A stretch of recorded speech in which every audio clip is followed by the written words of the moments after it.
I mean, I think we're already sort of experiencing like the digital impact of AI, where we all use ChatGPT. When are we going to see autonomous cars being the majority of, I'm not sure the right term is, you could maybe help me, like the majority of my experiences with cars? Like, where are we really? Everyone's exposure to autonomy broadly has been in what we call level 2, which is hands off and eyes on.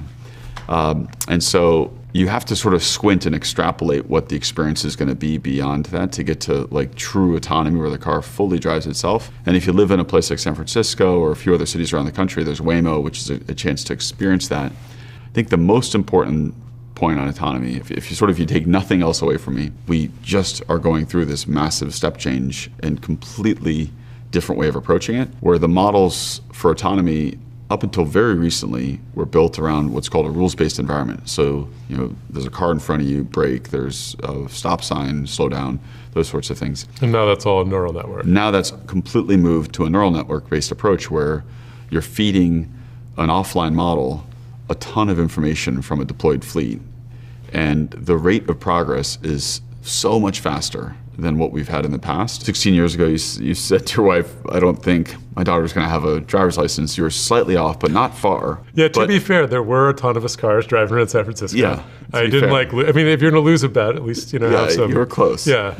But the rate of progress over that time frame was relatively modest, truly relative to what we're seeing over the next few years. Every car on the road, in my view, any new car, for it to maintain market share or grow market share, will need to have full self-driving capabilities, like full, what we call level 4, meaning you could take the driver out of the car, it can go to the grocery store, it can drop you at the airport, truly capable of driving itself. Well, so there's one of the key words you said is new car. You do need some fleet turnover, right, to actually absorb this technology. Yeah. So like, how long is it going to take to translate the miracle we've seen in AI to translate to the world of robotics and the physical world, just because you run into this pesky thing called atoms, and it's a little bit harder to move quickly than training models. Yeah, there's all kinds of constraints. There's also like human psychology and just like the rate at which society can ingest these changes. I think in the case of autonomy and vehicles driving themselves, within the next 5 years, the vast majority of drives can be and should be autonomous.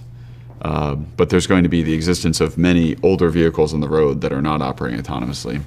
And that'll persist, and I think there's going to be a dynamic for the joy of driving as well. But you talked about atoms, and I think one of the things that makes the physical world really hard is a lot of the physical world, even when there's electronics or computers involved, it wasn't designed for modern software, let alone AI. And cars, just to illustrate the point, outside of a Rivian or a Tesla, where every other car sold in the United States consists of somewhere between, let's say, 50 and 150 small little, what we call ECUs, electronic control units. All I know how to do is lock the doors. Like one computer locks the doors, one computer turns on and off the AC. And so it's really hard to say, to that architecture to say, okay, now let's design that around AI. How do you And so the only way to do it is to throw out all those computers and reset with a very small number of thoughtfully designed computers. And it makes sense, and I can sort of feel it in my Rivian for what it's worth. It feels integrated. Yeah, it's all integrated. And your Rivian is 3 computers run the whole car. But to challenge you a little bit, the reason why it was hard to start a car company is the industrial scale, right? Yeah.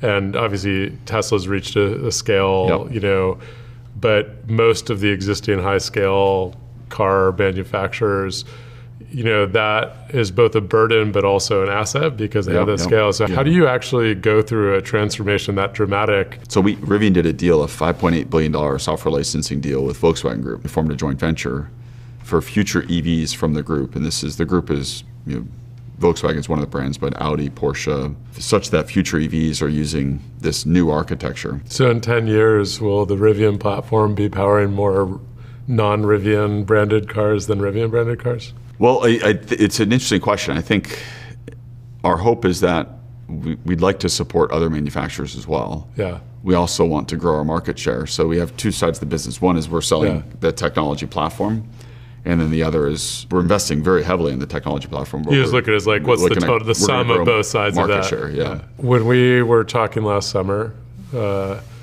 we talked about OpenAI and Sierra on my side, and you were starting up is a robotics company. Is that underselling it? No, that's right. That's so why start a new company? Tell me about it.